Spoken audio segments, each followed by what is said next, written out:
Hello, hello! Pour ceux et celles qui ne me connaissent pas, moi, c'est Anne-Flore, bienvenue sur ma chaîne. Donc aujourd'hui, oui, petit make-up, donc j'espère que ça vous plaît. Because it's carnival. Donc je ne sais pas si vous avez la référence, mais depuis ce matin, et la musique, ça joue dans ma tête. Donc je suis ambiancée et donc du coup, je voulais vous faire part de ma bonne humeur au travers de ce petit make-up. Nous allons aborder aujourd'hui un sujet qui est extrêmement important selon moi, puisqu'il concerne hommes et femmes, à savoir les pellicules. Les pellicules, comment s'en débarrasser? Comment se débarrasser définitivement des pellicules? Donc déjà, pour comprendre comment s'en débarrasser, je vais vous donner la définition des pellicules. Les pellicules, ce sont des desquamations qui sont présentes à la surface de notre cuir chevelu. Donc, ce sont des petites pommettes. On a plusieurs types de pellicules. Donc, d'ailleurs, dans une précédente vidéo, j'en avais parlé des différents types de pellicules. Donc, c'est important de les identifier pour savoir comment traiter ces pellicules, pour qu'elles ne puissent plus revenir. Et donc, souvent, le plus souvent, ce sont des pellicules, ce sont des petites pommettes qu'on a à la surface de notre cuir chevelu, qui sont très inesthétiques d'ailleurs, puisque ça tombe de partout. Souvent, elles sont très épaisses. Ça fait des petites croûtes sur le cuir chevelu. Et ça tombe en masse sur les vêtements. Ça salit les vêtements. Ça fait très sale. On a beau se laver les cheveux régulièrement, mais on a encore ce problème de pellicule qui revient constamment. Donc, c'est pour ça qu'on parle de cercle vicieux. Donc, on fait un shampoing. Demain, les pellicules, j'ai l'impression qu'elles accourent, elles reviennent déjà sur le cuir chevelu. Parce qu'avant, c'est ce qui m'arrivait, quoi. Je faisais, sur le moment, on est content, on se dirige vers cette solution du fameux shampoing anti-pelliculaire, là. Et donc, le lendemain, mais j'avais déjà des grosses croûtes sur mon cuir chevelu. Donc, bien évidemment, on a envie de refaire le shampoing. Sauf que le shampoing, il nettoie tellement bien sur le moment qu'il assèche aussi les longueurs. Donc, dites-moi en commentaire si vous aussi, quand vous utilisez vos shampoings anti-pelliculaires, vous n'avez pas ces cheveux comme s'ils sont en train de s'agglutiner ensemble tellement ils sont asséchés. Et donc, après, pour les démêler, ça, c'est hyper waouh! Surtout sur nos cheveux, là, qui aiment bénéficier de beaucoup d'hydratation. Donc, quand on leur prive de cette hydratation comme ça, avec ces shampoings aussi violents, ils sont super asséchés, quoi. Donc, la plupart du temps, les personnes ont ce que l'on appelle les pellicules sèches. Donc, les pellicules sèches, c'est dû à une sécheresse accrue du cuir chevelu. Donc, quand on comprend ça, on a déjà des pistes pour savoir comment, traiter cette sécheresse du cuir chevelu. Il y a une autre chose qui est importante à se mettre en tête par rapport au shampoing antipelliculaire, le piège du « je l'ai acheté à la pharmacie ». Ah, mais moi j'ai acheté mon truc à la pharmacie, donc c'est bon en fait. Non, mais j'ai les pellicules, je lave ma tête aujourd'hui, demain j'ai les pellicules qui reviennent, mais ça m'alerte pas de me dire, est-ce que le truc est vraiment efficace ou est-ce qu'il y a un problème en fait? Non, mais j'ai acheté mon truc à la pharmacie, donc c'est bon. Ouais, c'est mon docteur qui m'a prescrit le truc, donc je ne mets pas en cause l'équipe médicale ou autre. Mais il faut se rendre à l'évidence. Il y a quelque chose qu'on appelle l'industrie pharmaceutique, ça reste quand même un commerce, d'accord? Donc c'est pas parce que c'est acheté à la pharmacie que nécessairement, c'est la solution ultime, voyez-vous, que c'est le truc, puisque ça m'est déjà arrivé souvent d'acheter des produits en pharmacie, mais qui sont vraiment beaucoup plus toxiques que des produits que j'achèterais chez, je fais pas de publicité pour Action, mais chez Action. Il y a des petits produits, des petits soins chez Action, qui coûtent moins de 2 €. Tu achètes ton shampoing 50 € à la pharmacie et tu te rends compte qu'il y a vraiment des produits merdiques. Je ne dis pas le mot trop fort, mais à l'intérieur, quoi. Non, mais quand tu te rends compte de la composition, tu te dis, mais attendez, c'est quoi? Ils veulent m'empoisonner ou ils veulent me soigner? C'est comment? Donc, mettez-vous à l'esprit qu'il y a des trucs très bien en pharmacie. Je ne dis pas qu'il ne faut pas aller à la pharmacie. Non, j'ai pas dit ça du tout. Il y a des trucs qui sont vraiment très bien. Le médecin, il a fait des études donc il sait qu'est-ce qu'il vous conseille, mais souvent, il faut lire la composition pour se rendre compte des choses et comprendre pourquoi, en fait, ces fameuses pellicules, elles reviennent tout le temps. Donc, on va passer à la composition de ces fameux shampoings antipelliculaires pour la grande majorité, grande majorité. D'accord? Même ceux qu'on trouve dans le commerce, etc., etc. Enfin, dans le commerce. C'est-à-dire en grande surface. Voilà, c'est ce que je voulais dire. Donc, dans les shampoings antipelliculaires, on a ce qu'on appelle du pyrithione de zinc. Donc, il faut savoir que ça débarrasse en effet des pellicules, sauf que c'est très irritant. Pour le cuir chevelu, c'est irritant. Donc, si votre cuir chevelu est déjà sec, ça va vous en débarrasser, certes, mais derrière, ça va venir assécher. Donc, moyen. On a du sélénium également dans les shampoings antipelliculaires. Donc, ce sont des antifongiques, c'est-à-dire c'est anti-champignons. Voilà, parce que souvent, certaines pellicules, ce sont des champignons qui viennent se poser à la surface du cuir chevelu. Donc, ça en débarrasse. Mais en l'utilisant trop régulièrement ou à des quantités trop importantes, ça devient assez toxique pour le cuir chevelu. À ça, ils ajoutent du goudron quoi, dans les shampoings antipelliculaires. Donc rendez-vous compte de ce que c'est que le goudron. Du pétrolatum ou alors de l'huile minérale. Mineral oil. Non mais de l'huile minérale. Quel nom séduisant. Non, c'est pas des huiles. Hein. Non. C'est du pétrole. C'est du pétrole, pardon, que vous venez appliquer directement sur votre cuir chevelu. Donc rendez-vous compte que cette bombe qu'on va fabriquer, ça va nettoyer. C'est très très nettoyant pour le cuir chevelu. C'est un détergent, quoi. C'est du détergent que vous appliquez sur votre cuir chevelu. J'ai envie de vous dire, ça va nettoyer ça d'un coup. C'est ce type de shampoing, même, on pourrait même l'utiliser pour venir nettoyer le sol. Tellement le truc nettoie, mais fortement. Donc rendez-vous compte que si un produit nettoie aussi fortement votre cuir chevelu, il débarrasse votre cuir chevelu de tout ce dont il a besoin, parce qu'on a un film hydrolipidique. Donc c'est là où il permet de garder un certain niveau d'hydratation de votre cuir chevelu. Donc si vous enlevez, vous décapez tout ça, on a besoin d'un certain taux de sébum, notamment nous qui avons une chevelure, vous voyez la forme de nos cheveux, en spirale. Donc le sébum coule difficilement sur notre chevelure. Donc si encore on vient décaper tout ça, je peux vous dire, oh là là, d'accord? Donc vous allez comprendre pourquoi vos pellicules, aussitôt parties à l'aide de votre fameux shampoing, eh bien, reviennent aussitôt. Je vous ai donné suffisamment d'éléments pour que vous puissiez comprendre pourquoi, à la suite du shampoing antipelliculaire, les pellicules reviennent aussi rapidement. Certes, il est très nettoyant. Il va venir vous débarrasser tout de suite des pellicules présentes sur votre cuir chevelu. Sauf que, comme je vous ai expliqué, il est très irritant, comme il nettoie tellement bien.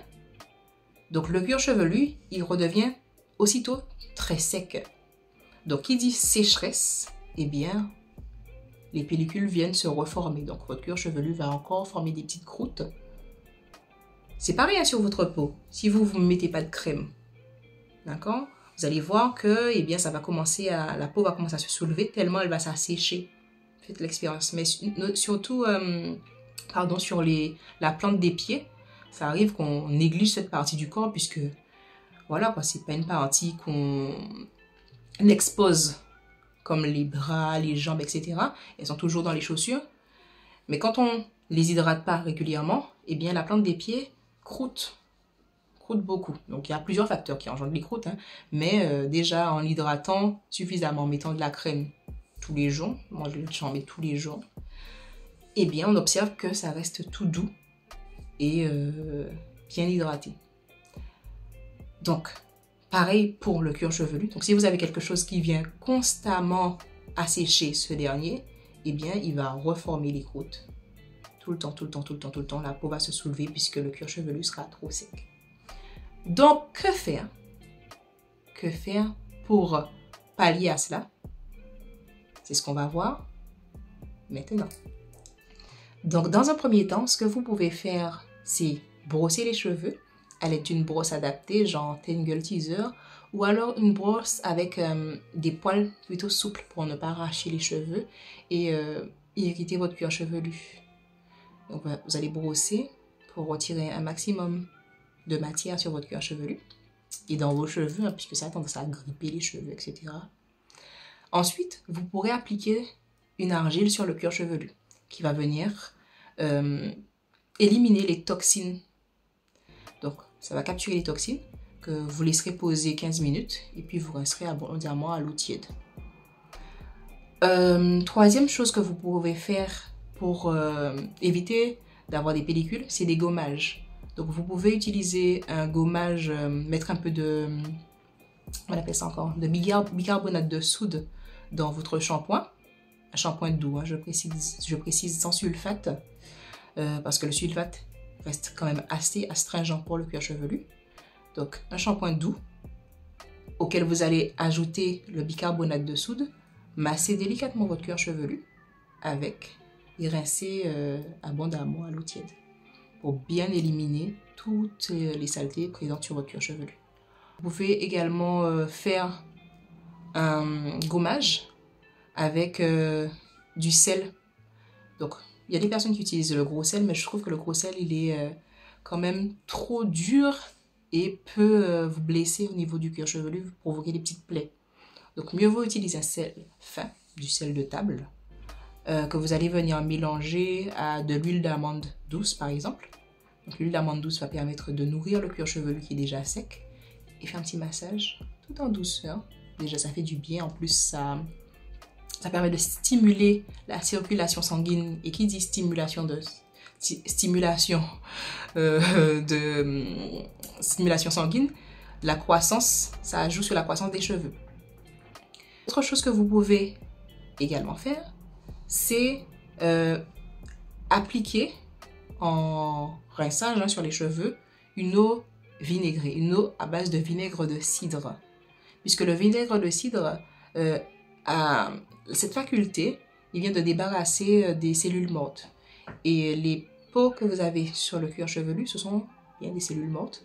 Donc ça permet de les éliminer de façon durable, d'assainir le cuir chevelu. Vous allez pendant toute cette semaine eh bien, bénéficier d'un cuir chevelu sain par expérience, parce que c'est ce que je fais. J'utilise le vinaigre de cidre en eau de rinçage. Après, pour ne pas qu'il y ait d'odeur sur mon cuir chevelu, je rince. Je ne laisse pas poser le vinaigre de cidre, même si je le dilue dans de l'eau quand je l'applique sur mon cuir chevelu, mais je ne laisse pas ça poser dans mes cheveux, parce que l'odeur m'insupporte. Donc je rince après. Et je me sens beaucoup mieux.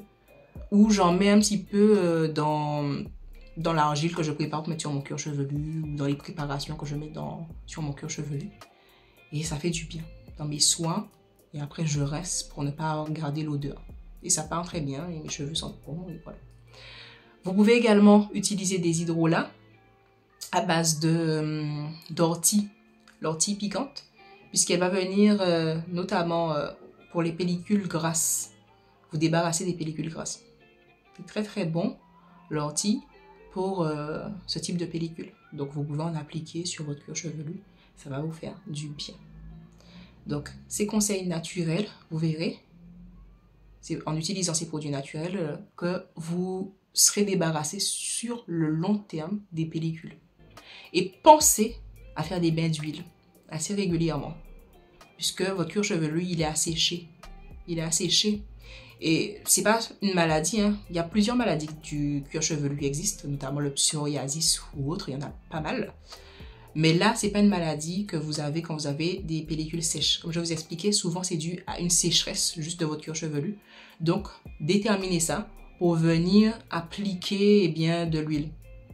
De l'huile sur votre cuir chevelu en bain d'huile, que vous allez laisser poser un certain laps de temps et après venir faire votre shampoing, votre routine habituelle. Ou juste mettre des sérums sur le cuir chevelu pour nourrir et favoriser la croissance des cheveux. Donc de temps en temps, le cuir chevelu a besoin d'être nourri. Il a besoin de nourriture. D'accord? Donc c'est bon pour l'hydratation. Vous aurez un cuir chevelu plus esthétique puisque vous aurez moins de croûte dessus. Et en plus, ça va faire pousser vos cheveux. Notamment l'huile de ricin. Vous avez pas mal d'huiles qui favorisent la croissance des cheveux. En tout cas, pour ma part, ça fait un grand nombre d'années que je n'utilise plus du tout des shampoings antipelliculaires, puisqu'ils sont vraiment trop asséchants pour le cuir chevelu. Et dès lors que j'avais compris ça, j'ai changé ma routine capillaire. J'utilise des shampoings doux. Pour mes cheveux, je fais des masques d'argile. J'utilise toutes les solutions dont je vous ai parlé précédemment. Et je vois vraiment la différence parce que j'étais vraiment embarrassée. J'étais embarrassée. Faire un shampoing la veille pour le lendemain, que mes cheveux soient déjà sales comme si je n'avais rien fait. Non. Depuis, vraiment, je peux jouir de mon cuir chevelu. Et notamment, les shampoings antipelliculaires, ça vous apporte aussi des petites plaies sur le cuir chevelu parce qu'il est tellement, c'est tellement violent, tellement décapant, ça nettoie tellement fort que ça irrite votre cuir chevelu, ça vous démange. Ça démange parce que le cuir chevelu se resserre. Vous voyez quand votre peau est tellement sèche que vous avez l'impression que les pores se resserrent et donc ça gratte. Ça gratte. Donc vous grattez encore le cuir chevelu. Ça déséquilibre tellement le pH de votre cuir chevelu, ce truc-là. Vous ne devrez pas utiliser ça sur le cuir chevelu des gens. Et aussi les personnes qui font des colorations. Donc ça fait dégorger encore plus la couleur. Ça rend vos cheveux dans un piteux état. Donc non seulement vous avez des pellicules, mais si c'est pour en plus avoir les cheveux en mauvaise santé, donc optez pour des solutions plus douces pour votre cuir chevelu. Et si vous avez vraiment une problématique particulière, n'hésitez pas à consulter un dermatologue pour venir traiter et apporter un traitement adapté. Et toujours regardez la composition de ce que vous mettez dans vos cheveux avant de l'utiliser. Même si vous allez à la pharmacie, le pharmacien vous dit voilà, tenez votre shampoing, lisez avant de l'acheter parce que c'est un investissement que vous allez faire. Si c'est pour que ça puisse vous embêter plus qu'autre chose, donc dites bon, merci, j'ai lu ce que ça comprenait, je vais trouver des alternatives plus soft ou bien reconsulter notre spécialiste ou renseignez-vous sur des manières plus saines de vous traiter, de soigner votre cuir chevelu. Parce que comme je vous l'ai dit en début de vidéo, on est dans une industrie, on est dans le commerce également. Donc on crée certaines choses pour que vous puissiez être dépendant et tout le temps à acheter. Société de consommation les gars, société de consommation. Donc si cette vidéo vous a plu, n'hésitez pas à liker, à vous abonner, à partager si vous connaissez des personnes autour de vous qui souffrent justement des mêmes problématiques. Si vous aussi, vous avez d'autres alternatives, vous avez des tips que vous souhaitez partager avec nous, mettez-moi tout ça en commentaire, je serai ravie de vous lire. En attendant, je vous dis à très bientôt pour de nouvelles vidéos. Allez, ciao, ciao!